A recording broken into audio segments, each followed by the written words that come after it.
Right, so I'm just pulling my rad so I can hose it out, and I thought this is an ideal video opportunity, so if I've just put that back how it was. Now obviously these brackets just got a 14mm bolt, you just undo them and slide them out the way. Mine are a little bit different because I've dropped the rad for the body lift, so these go in the gap. But take them off like that, each one of those.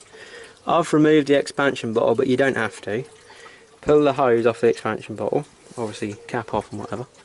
There's two little bolts here, 10mm. Undo them and you can lift the shroud off and sort of wiggle it to the back a bit so the radiator is not on the shroud. You can see, there you go, look, you can see there's like a clip and a tab. So that's off of there. So now that's sitting back, and then the bottom hose is just down there. Now I can get my arm in there and get a pair of vice grips on that spring clip, but if not, you can go there, just in that front cross member. So pull both those spring clips off, undo them, drop your coolant, and then if you get them out of the way, you should, there we go. Now as you can see, we've got a bit of crap collected along the bottom, not too much, but still a bit. So we're going to hose it all through, because a lot of people, when they say, oh, the rad's not blocked, they've just hosed the inside, but they haven't actually hosed out the fins, and that's what exchanges the heat, so that's what you need to clean. So, yep, you can see my body mount, not my body mounts, sorry, my radiator mounts that were obviously on the core support, and I've cut them off and I've made new ones lower down so that the body's higher but the radiator sits the original height, so the shroud isn't affected basically. So at low speeds that fan is still pulling air through the shroud and through the rad, whereas if you cut the shroud and obviously cut the whole bottom out of it when you lift the body up with the radiator, that makes it not as efficient, and at low speeds there's probably more chance of overheating it. So just play it safe really. So I'm going to hose this out, I'm going to hose the AC rad out as well, and the intercooler just from the back, because obviously it all comes from the front, so ideally get the hose and shift it out the other way it came. Now remember, if you're going to brush it, or try and brush it clean, only brush it sideways, because otherwise you'll bend all the fins over and you'll knack your rad up. Alright, so that's got some washing up liquid on it. I'm just trying to give it a little bit of a degrease because it seems like it's a bit well, greasy obviously. So we'll just let that sit on there for a minute and then I'll hose it out again. Right, so that's all hosed out as best I can do. So you can see on the winch bumper there's all this silt now washed onto it. So there definitely was some, you know, blockage. Now you'll know when these radiators get bad because they'll look like a boiled egg. The ends will be right popped out. That's when they're old and knackered. So whilst I'm here, we're going to do another little video as well, because this line here, I don't know whether you can see that. That one, I think it's water hose number 3 they call it. So that's thermostat housing to hard line. And then you've obviously got hard line to heater matrix and heater matrix to block. We're going to go and do that as well because I've got a spare one of those. Genuine parts, of course. So I've got my intake pipe off. Now you can see turbo and obviously that clip.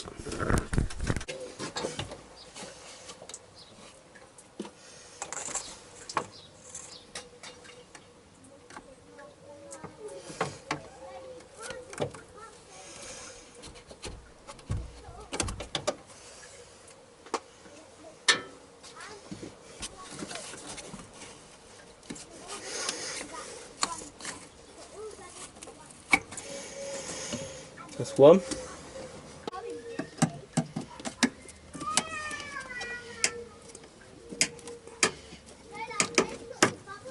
There we go.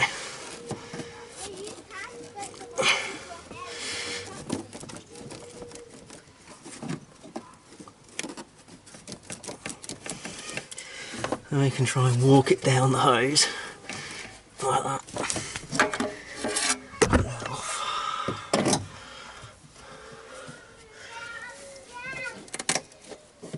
There we go, give it a turn.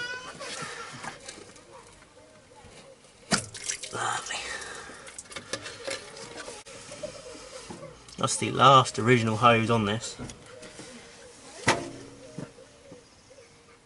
Go and grab the new one, and I'll also put up the part number for all these in the description of the video, if I remember. So yeah, I was right, water hose number 3. Part number UH86-61-213B. There you go. And that was only about £6, so save getting a Chinese one.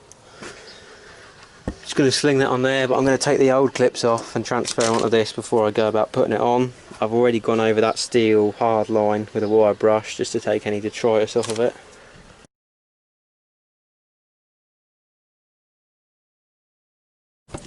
So here's a cool little thing Mazda do. They put a dot to align the hoses when they put them on, and that's also obviously a good place to put the clip so you can get to it. Pretty much get that threaded through there.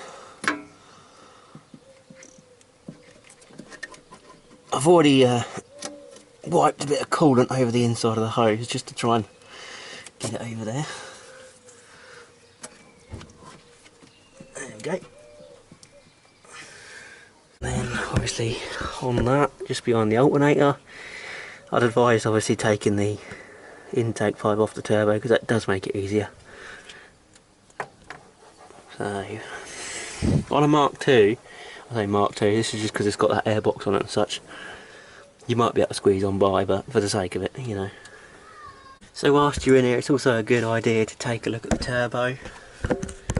And if I just feed the camera in here, you can see there's a tiny bit of oil deposit, but not too much, which is nice, because if it's absolutely covered in black schmoo in there, it means that this rocker cover vent is going into your intake hose and just blasting oil through your turbo, which is actually blow-by from the rocker cover. Right, so like me, before you do the clips up, just check all your hoses are sitting right, and this one was just sitting close to this coolant line to the turbo. So I've got on that joint and twisted it around a bit so it's in the middle of the two pipes, so it's not going to, you know, chafe or anything. And whilst you're in there, it's not a bad time to get your hand, your two fingers, and give the turbo a wiggle. If you can get in there, I tend to use my left hand and put it in upside down, and just give it a wiggle left to right and see if you can determine any play in that turbine. Alright, both clips are on, it's sorted, so just intake boot go back on, and I might try and clean out this expansion box because can you see the mud in there? A bit cringy, so yeah. To save losing that clip, I've left my mole grips on it and moved it back, and then come putting it back in time I can just slide it forward and let go. Work smarter, not harder. Alright, so I've just dropped the rad back in, that's easy, it just goes on those two pegs on the bottom. So you line that tab up with that hook and put the shroud in this side, and then can you see that tab down there? Lift it up, you might have to move the top hose, and then get that in there. Put that one still in, and then you can just grab your bolts. Don't drop them in the skid pan because you'll lose about 4 years while you go and find them. Pop them in there, obviously tighten them up. Top hose, bottom hose back on, and then your brackets. With regards to filling the system, what I would do, or what I always do, is put the bottom hose on, leave the top hose off, fill this up with water and coolant obviously, and then when this is overflowing, burp it on the heater lines and such, and burp it and burp the bottom hose until you got this full, then whack it on the radiator and then top it up with the, obviously the cap.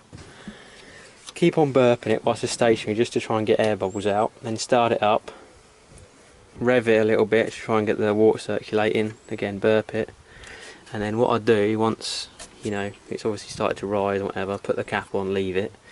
You can pull this temp sensor out, so unplug it, undo it, and then that is the high spot when it exits the head. So if you undo that, air bubbles will come out. As soon as water starts flowing, just push it back in, tighten it up, and that should be bled. Now what I always do is I sort of bleed it up on the drive and then put the cap on and do all that, and then I let it cool, and then I'll take the cap off, fill it up again, and after I've done one drive, like to work or wherever, or days, I'll check it all again. So I'll fill it up, or I'll burp the hoses whilst it's, you know, when it's cold, start it up again and burp the hoses, and have another go of this.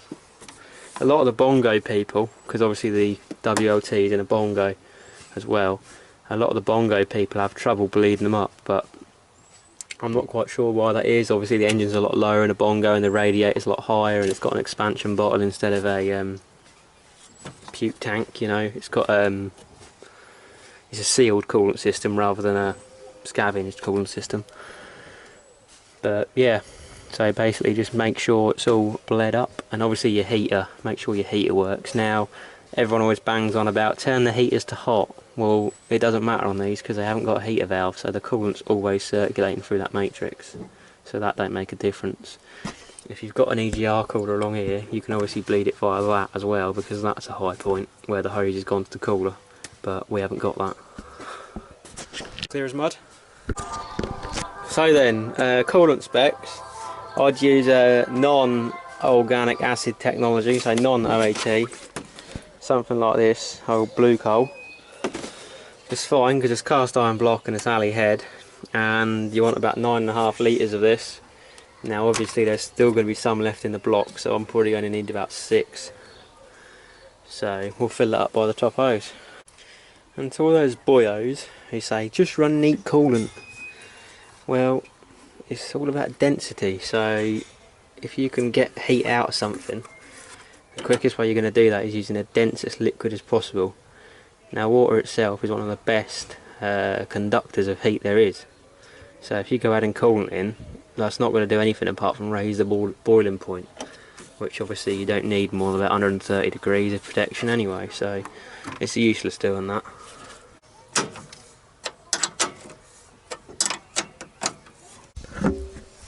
Right, so do these mounts up. I filled up the top hose and that's just trickling down because obviously the thermostat's got a little jiggle port in it. So the thermostat's closed because it's cold, but that will all fill up through that jiggle port and fill the rad and everything. But it's just important basically to fill it all by that top hose. That fills the block up as well, and you're not waiting for it to go into there. So just makes it easier, and it also means you've definitely got water in the head side of things. So